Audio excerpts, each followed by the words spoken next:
Dando continuidade, então, às nossas aulas de paisagismo, nós vamos agora sair da Idade Média e entrar no período do Renascimento italiano, gente. Bom, gente, a gente vai perceber, então, que após a Idade Média, o Renascimento, o que foi? Foi o ressurgimento das artes, porque a Europa, que estava em decadência até então, ela entrou num período de certa estabilidade financeira. A diferença agora é que o poder financeiro estava na mão dos comerciantes, dos grandes comerciantes, e eles é quem iam começar a fazer os grandes investimentos nas artes, na arquitetura e, por consequência, no paisagismo. Depois do período contemporâneo, o Renascimento foi o momento de toda a história do paisagismo em que mais se houve investimento e planejamento paisagístico.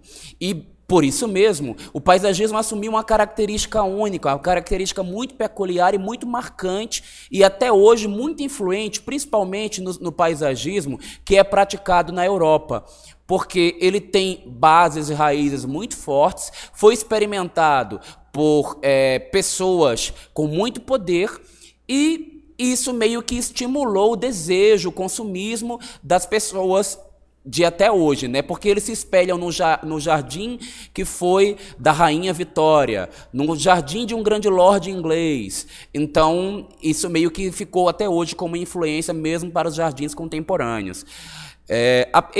O jardim renascentista, ele tem traços bem marcantes. Vocês vão perceber por essa imagem que a gente está vendo aí, que ele normalmente não é um jardim para você conseguir perceber a composição dele estando dentro dele. Normalmente, no início, até como aconteceu na Idade Média, eles eram planejados para que você fosse para cima do monastério ou para cima do castelo e observasse esse jardim. Por isso, essa geometria tão marcada, esse desenho tão definido, porque ele tinha intenção de ser apreciado por vista aérea. Normalmente eram feitas topiarias, e todo mundo sabe o que é topiaria, lembra da aula passada? Topiaria, gente, é a técnica de corte que a gente dá na vegetação, para que ela obedeça a determinadas formas. Diferente do jardim chinês que nós aprendemos na aula passada, a topiaria europeia, do Renascimento europeu, ela não é demarcada por formas tão elaboradas como pessoas, animais. Eles se preocupam mais em tentar representar figuras geométricas. Normalmente, a topiaria está objetivando traçar semicírculos, retas e diagonais, tá? No máximo, a gente vai ver um pouquinho dessa topiaria mais elaborada no Renascimento inglês, e a gente daqui a pouco, quando estiver explicando em inglês, vocês vão entender por quê. Bom, então, o que acontece? Com o advento do Renascimento, ocorreu uma renovação do pensamento nas artes, na ciência, na literatura e na filosofia, e foram introduzidos novos conceitos nas atividades do conhecimento humano. No plano religioso, mais devagar, está muito rápido. Perdão. Enquanto na Idade Média Deus era o centro de tudo, no Renascimento essa centralização ela foi direcionada para o homem. Então a gente percebe, inclusive nos traços paisagísticos, um extremo racionalismo na composição. É tudo muito racional, tudo muito certinho, tudo muito organizadinho, tá? Ui, desculpa, meu mouse aqui está indo para o lugar errado, porque eu estou fazendo outro controle aqui. Essa tela dividida ela me deixa um pouco maluco. O Renascimento, gente, teve início na Itália. Foi de onde o grande movimento paisagístico também nasceu na Itália e influenciou toda a Europa. Então, esse traçado mais geométrico nasce lá e vai influenciar principalmente a França e a Inglaterra. Falando um pouco dos jardins da Itália. Bom, uma das coisas que a gente vai perceber como característica, especialmente da escultura que compõe o paisagismo italiano, do Renascimento italiano, é que ele faz uma retomada dos jardins clássicos. Que no jardim clássico era tudo muito simples, tudo muito básico, tá?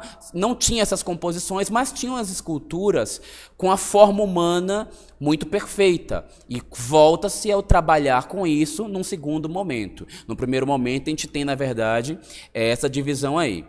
Bom, uma coisa que vai marcar o jardim italiano no início do traçado é que normalmente, até porque eles estavam acabando de sair de um período de transição de guerra e de dificuldades econômicas, então eles não alteravam a topografia. Eles pegavam a topografia existente, faziam um traçado geométrico e trabalhavam em cima dele. Isso num primeiro momento do jardim italiano. Num segundo momento, até por influência da construção das vilas, principalmente com o traçado que a gente vê nas vilas de Médici. Médici era uma grande família do Renascimento, que investia muito em construções e que, por consequência, também trabalhava muito com o seu paisagismo. Eles começaram a fazer jardins desnivelados, mas o jardim desnivelado ele ficou mais marcado como característica do Renascimento francês. Os jardins italianos, em maioria do Renascimento, eram planos.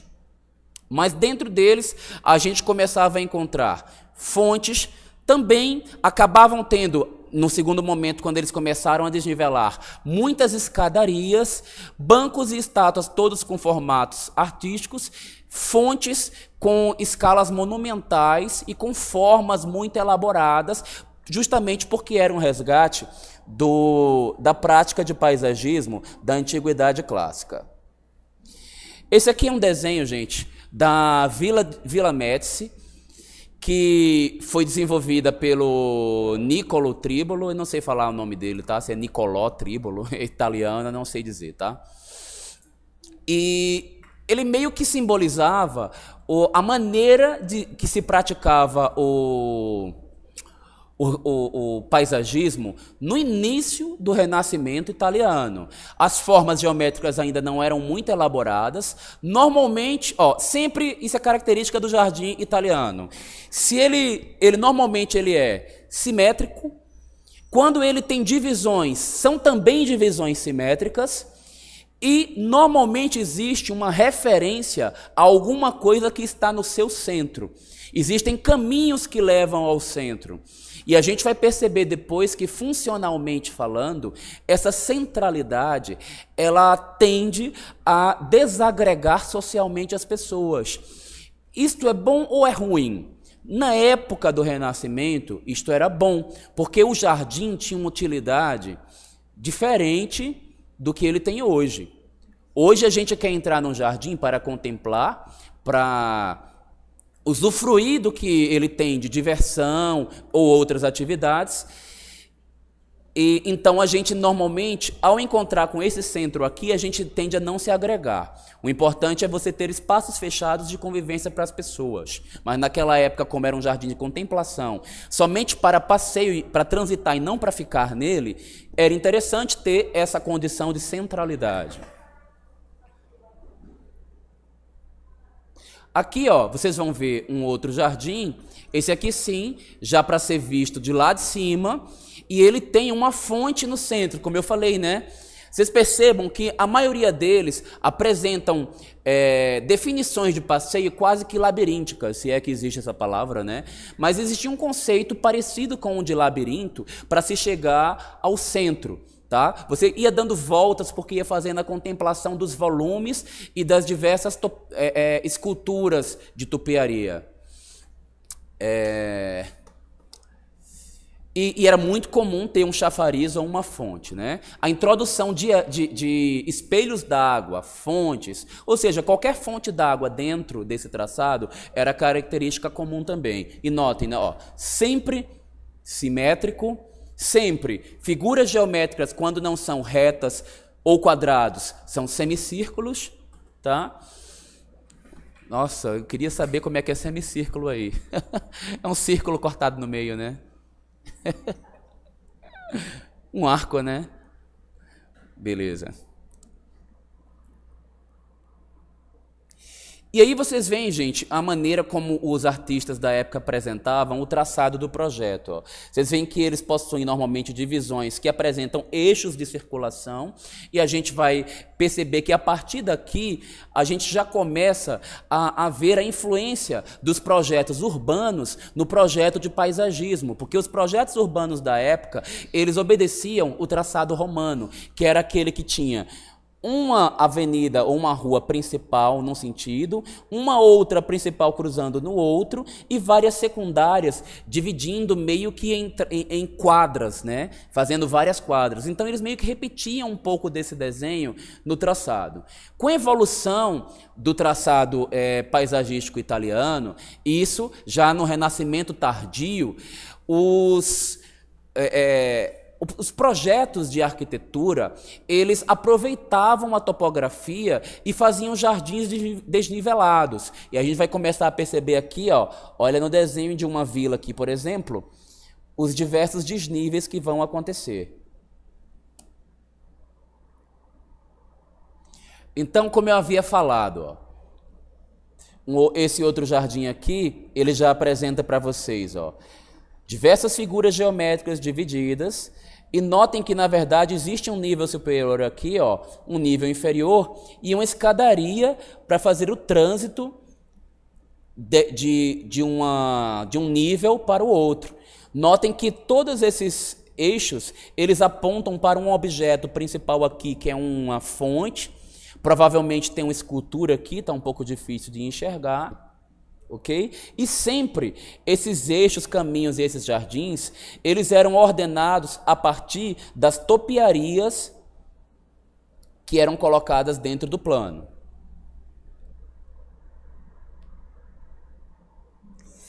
Bom, aí por influência do jardim italiano, a gente vai ter o jardim francês. Aqui, esse que vocês estão vendo aí, gente, é uma foto aérea do Palácio de Versalhes, do Jardim de Versalhes, que é uma coisa gigantesca. Na verdade, esse jardim, ele é um ponto turístico na França, onde as pessoas, para conhecer esse jardim, para se locomover dentro dela, eles precisam andar dentro de um carrinho. Lá tem uma locomoção própria para você se locomover, porque ele se estende ao longo de muitos e muitos quilômetros. E existem diversos trechos, alguns com pátios de esculturas, outros com áreas, com fontes, com belvederes, alguns inclusive com combinações. Existem locais com estufas fechadas para climatização de plantas tropicais. Então é um jardim muito complexo, de uma extensão muito grande. Aqui é uma visão panorâmica da chegada ao jardim, a gente chegando à frente do Palácio de Versalhes, tá? Aqui é uma ilustração de um artista mostrando um pouco das divisões e das diversas facetas que você encontra ao passear, porque é muito difícil, inclusive, através da foto, você identificar que no Jardim de Versalhes você tem essas subdivisões, essas áreas com esses chafarizes, esses pátios de esculturas. Então, eu coloquei essa imagem aqui, feita por esse artista, para ficar mais fácil de entender. Você tem o palácio ao centro, a cidade ao fundo, e o jardim com uma longa extensão, a ser visitado, tá? Aqui a gente tem uma foto, gente, mostrando um espelho d'água que possui uma escultura dentro dele. A escultura é maravilhosa, ela tem escultura de Zeus e alguns anjos trombeteiros dentro. E aí, até chegar ao castelo, você tem um pátio aberto com várias esculturas nas laterais também. Na verdade, a intenção disso aqui, gente, é valorizar o palácio. Normalmente, quando a gente tem algo que é muito monumental e quer dar importância àquilo, a gente faz um paisagismo bastante horizontal, bem plano, baixo, e libera a visão para que aquele objeto estabeleça uma relação de dominância. Lembra quando eu falava de dominância nas outras aulas? Então, nesse caso aqui, esse palácio ele estabelece dominância com o seu entorno. Essa aqui é uma foto mostrando de perto essa composição divina das esculturas que ficam dentro do espelho d'água, né? Infelizmente o Zeus está aí de costas.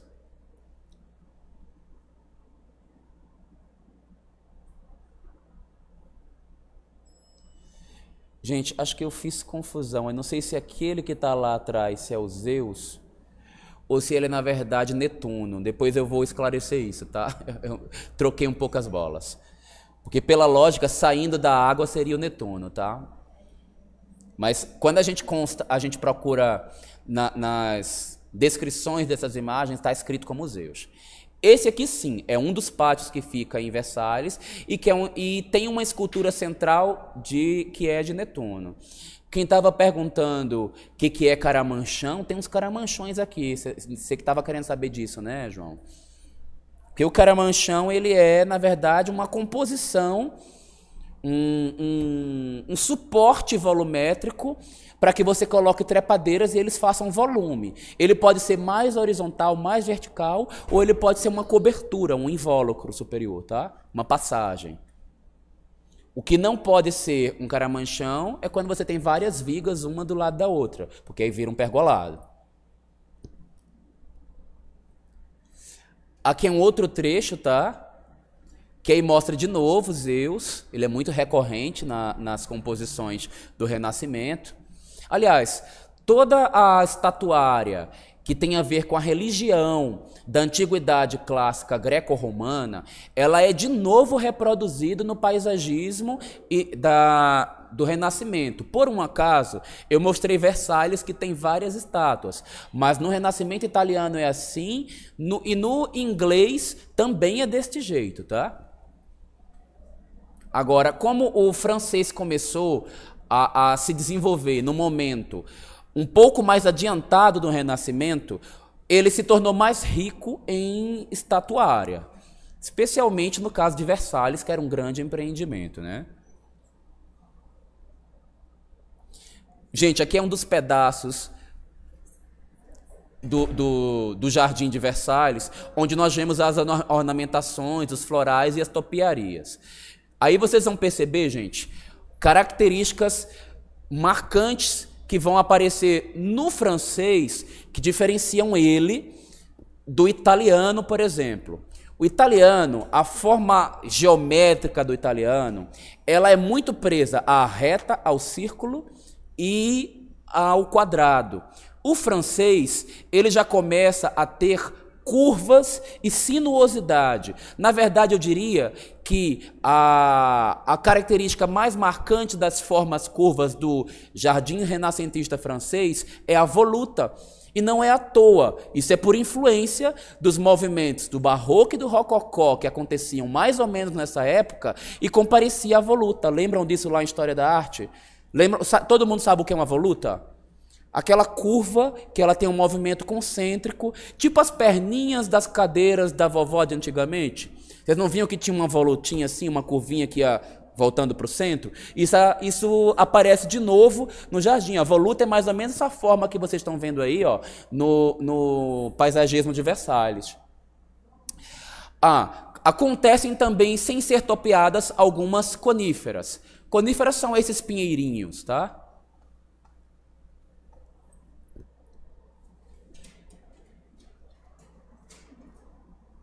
Esse é um outro trecho do jardim.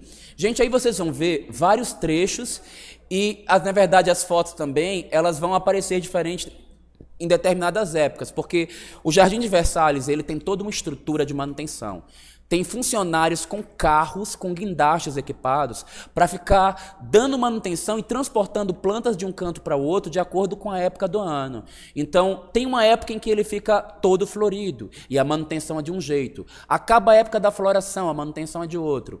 Existem plantas tropicais que ficam expostas em Versalhes, só que Versalhes é na França. França faz um frio terrível. Quando chega perto do inverno, eles têm que colocar, por exemplo, tem um jardim de cítricos, num local, vou mostrar para vocês, eu acho que é a próxima imagem.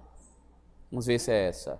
Pronto. Aqui é um jardim de cítricos. Vocês estão percebendo que nesse jardim as plantas ficam dentro de vasos? Elas ficam assim, gente, porque na verdade aí provavelmente são laranjeiras, sei lá, limoeiros ou coisa do tipo.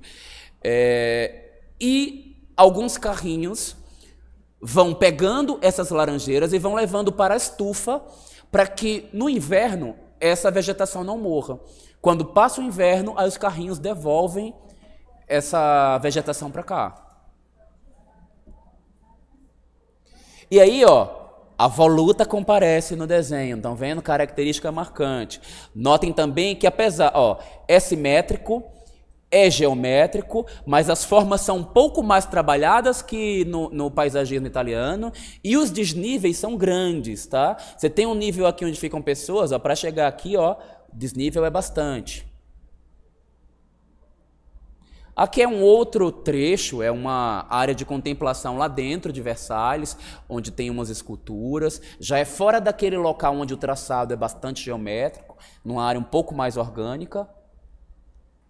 Aqui, gente, já não é em Versalhes. Aqui a gente já está em Villandry, na França, e é uma demonstração do jardim francês, onde comparece bem presente o desnível e as escadarias que diferenciam ele do jardim italiano inicial, certo? Só o italiano tardio é que vai se parecer com o francês.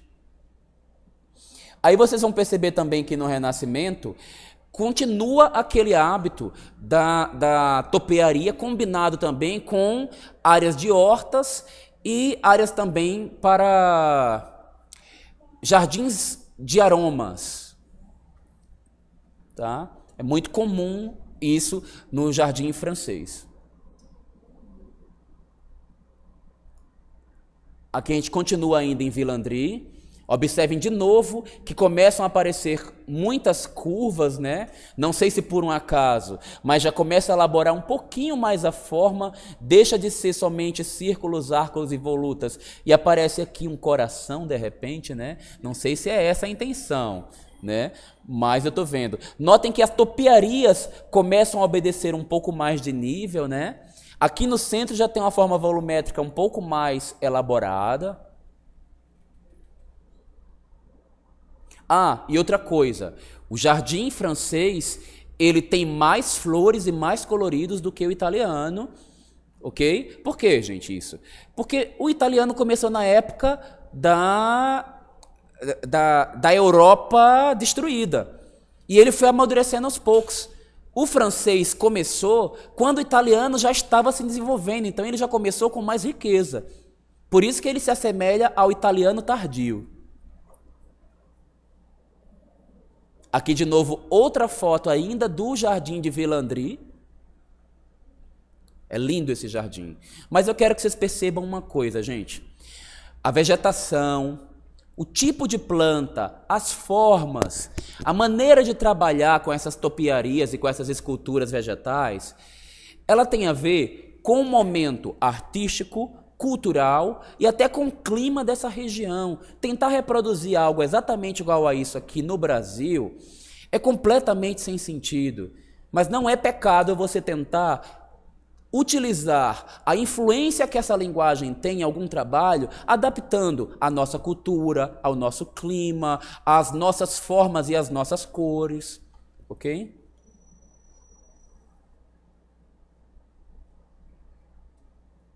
Aqui já é um outro trecho de um outro jardim.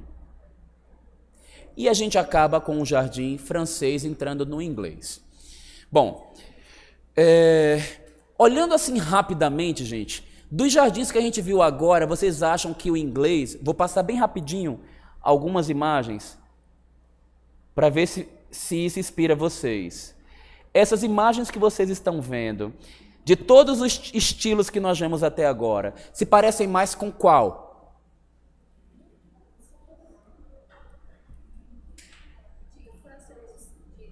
Em termos de características de todos que a gente viu até agora. Vocês acham? É verdade, né? Tá parecido porque, querendo ou não, ele é um pouquinho depois do francês e pega a influência do francês, que era influência italiana. Mas, de verdade, é assim, gente. O paisagismo do Renascimento inglês, ele passa por dois momentos. Ele, no início, gente, o jardim planejado cujo registro mais remoto a gente consegue constatar é o jardim chinês. E a Inglaterra, como ela está numa extremidade da Europa, de menor contato, porque ela já está na parte nórdica, já está na parte bárbara da Europa, né? Ela tem um menor contato com a Europa e tem algum contato com a Ásia, ok? Então, o que acontece? Os jardins chineses foram a primeira influência que os ingleses receberam. Então, assim como os chineses, no início, os ingleses, eles não trabalhavam com topografia. Vocês perceberam que o jardim italiano, o italiano e o francês, eles planificavam tudo, né? Esqueci até de dizer isso no início da aula. Um francês e um italiano do Renascimento, quando ele chegava no local e era tudo irregular, ele no ato da entrega planificava para depois fazer o jardim. Isso é característica do jardim renascentista e muito mais do francês e do italiano. O inglês, ele não faz isso. O inglês, ele aproveita a topografia. No segundo momento, no seu momento tardio, ele começa a sofrer influência do paisagismo francês e italiano, e aí ele começa a dar umas desniveladas e umas planificadas. Mas, de cara, ele imita o paisagismo chinês. Ele deixa tudo irregular, aproveita a irregularidade. Outra característica do jardim inglês. O jardim inglês, ele é um jardim de grandes proporções, assim como o chinês. Se tem a água que aparece no jardim inglês, ele não é um espelho d'água provocado. Ele é um lago natural que existe na região. E se é normalmente provocado, a colocação de árvores ornamentais em frente a esse lago, para que o efeito paisagístico do reflexo dessas árvores componha a cena paisagística. Então, outra coisa, o paisagismo inglês, por ele ter essa influência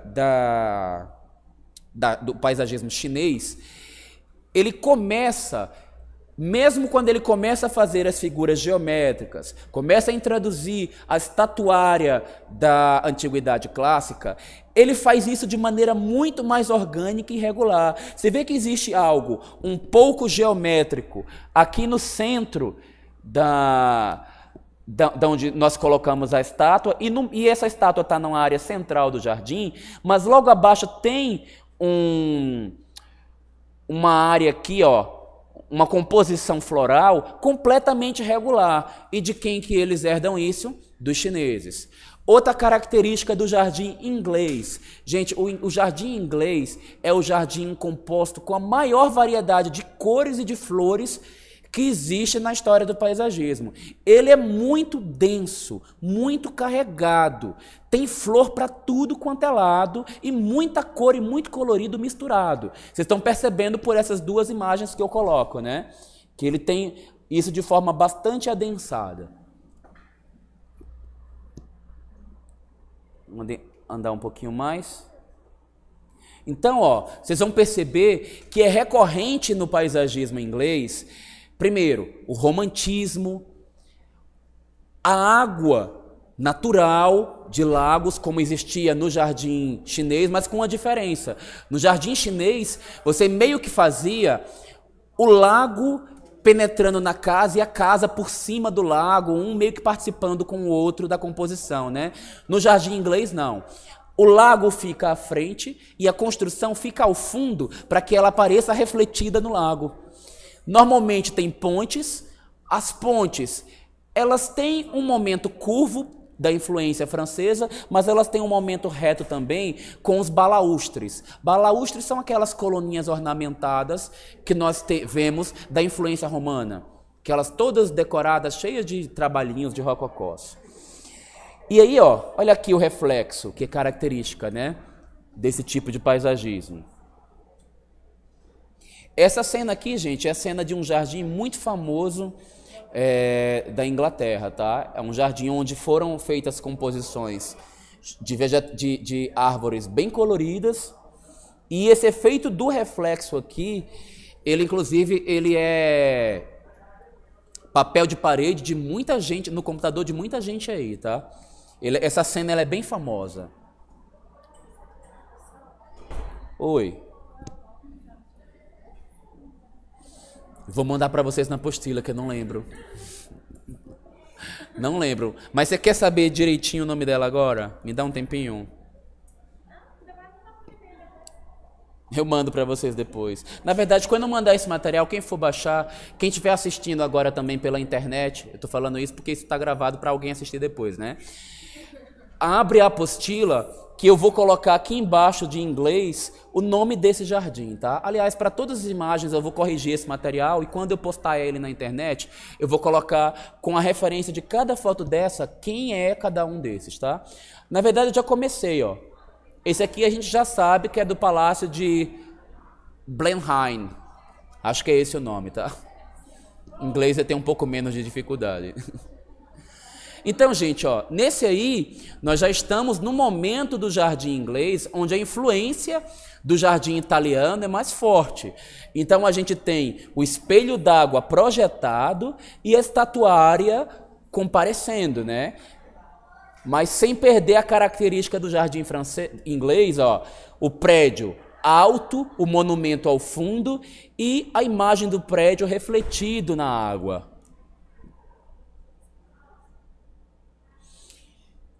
Ainda no mesmo local, tá? Só não essa de baixo aqui, que se eu não me engano não é do Palácio de Blenheim. Então aqui, um pátio com alguns espelhos d'água. Notem sempre que a centralidade tem um conceito que aparece aqui, gente, que é o conceito de tensão. Tensão é quando nós temos elementos que estão ao redor da composição e elas tendem a jogar a atenção para o centro da composição. Aí a gente dá o nome de tensão. Aqui a gente já tem um efeito de envolvimento, tá? Que é quando a gente passa por debaixo de um volume. E provavelmente aqui é uma rosa trepadeira que nós temos em cima, que é muito característico lá da Inglaterra. Eu já tive um sócio que ele era louco com isso, queria botar em todo o projeto, era motivo de briga entre a gente. Bom, e a estatuária é extremamente detalhada, cheia de ornamentos e detalhezinhos, que era típico dessa época do Renascimento.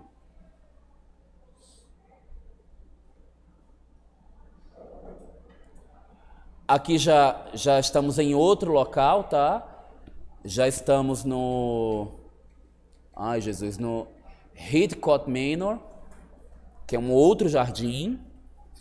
E aí, gente, vocês vão perceber aquela característica que eu falei, ó. Existe um momento do jardim inglês, isso aqui, gente, nós já estamos com influência já quase do jardim inglês contemporâneo, que é essa rua central no meio do jardim larga e muita planta, mas para mim, isso é uma opinião particular minha, uma confusão. Vocês podem até anotar esse conceito, porque isso é um conceito de composição plástica que é válida em paisagismo. Eu chamo isso de profusão. Profusão é quando a quantidade de elementos é tão grande que a noção de diferença entre os elementos se perdem. Você só enxerga aquele vulto com várias diferenças, você não diferencia tanto um do outro. E o jardim inglês, ele tem esse elemento de profusão muito recorrente nas composições. Eu, particularmente, não sou muito adepto, não gosto muito disso, mas é muito bonito para muitas pessoas isso aqui. E vocês vão notar aqui em cima, gente, no Renascimento inglês, o Renascimento inglês, por ele ter influência do chinês, ele é do Renascimento que mais vai explorar as formas orgânicas. Então, notem que aqui ó, já tem pássaros em cima de uma passagem do jardim. A gente não viu isso, nem no jardim do Renascimento francês, nem no italiano, ok?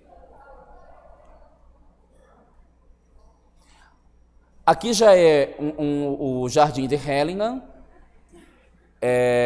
E como eu havia falado, como ele tem uma influência do jardim francês, chinês, vamos ver esculturas vegetais ao longo do jardim. E eu já tinha falado para vocês, né? Verdadeiros mares de flores.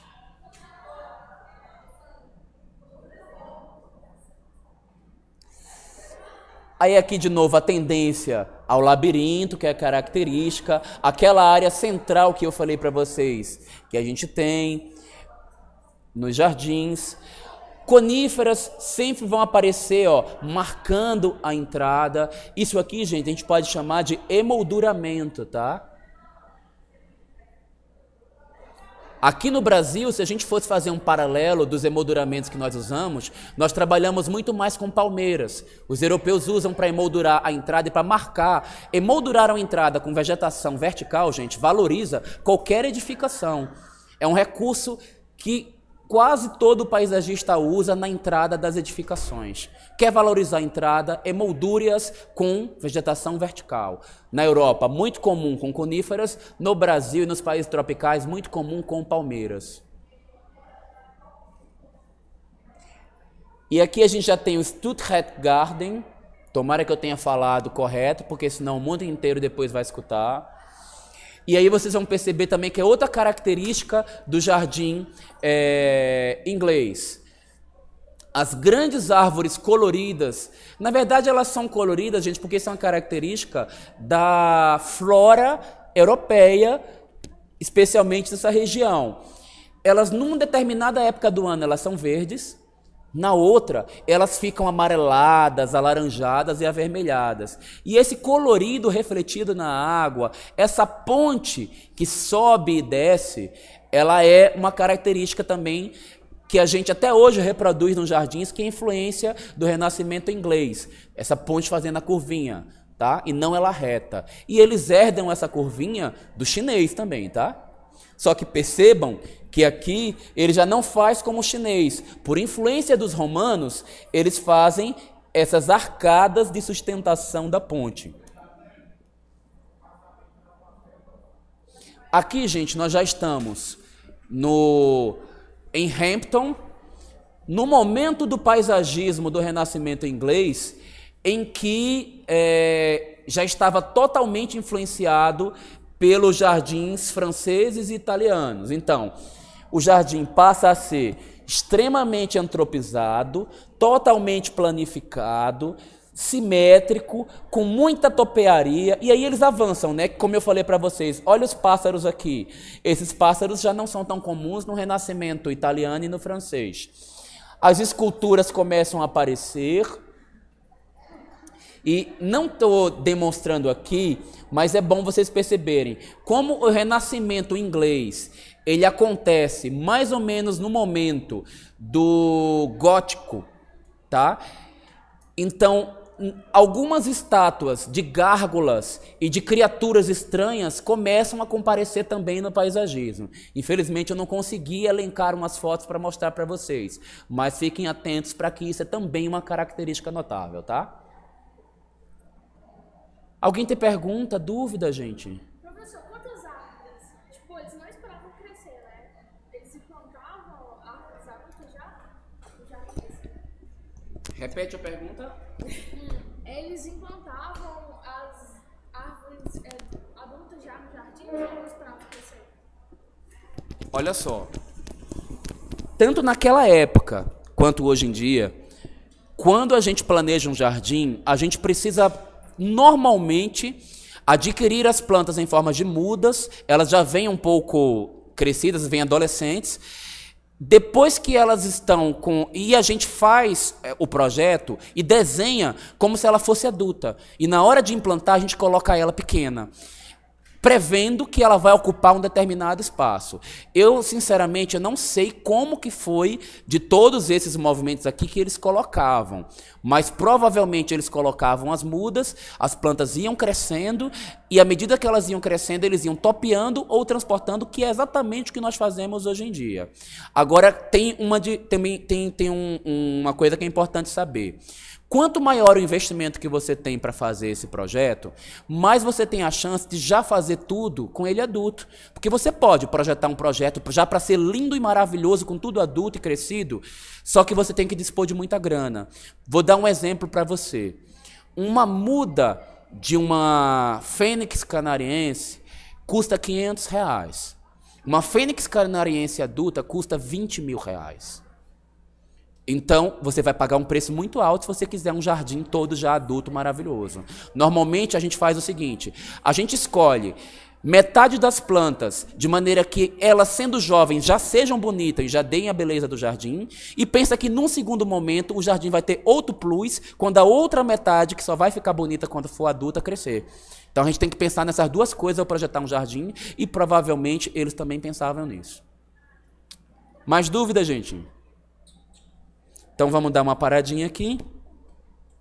A gente vai para o intervalo e a gente volta com o paisagismo na contemporaneidade. Esqueci de mostrar essas imagens aqui para vocês também, ó. Ah, esqueci de falar. Aqui já são algumas imagens, gente, que têm características vindas dessa época, mas que já são do paisagismo como ele se apresenta na contemporaneidade, tá? Só para ficar marcado para vocês, essa atmosfera romântica que é típica do paisagismo inglês, com essas folhas caídas, com esse colorido e com esse caminho para a gente passar por entre a vegetação, tá bom? Então, depois do intervalo, a gente volta com paisagismo na contemporaneidade, jardins americanos.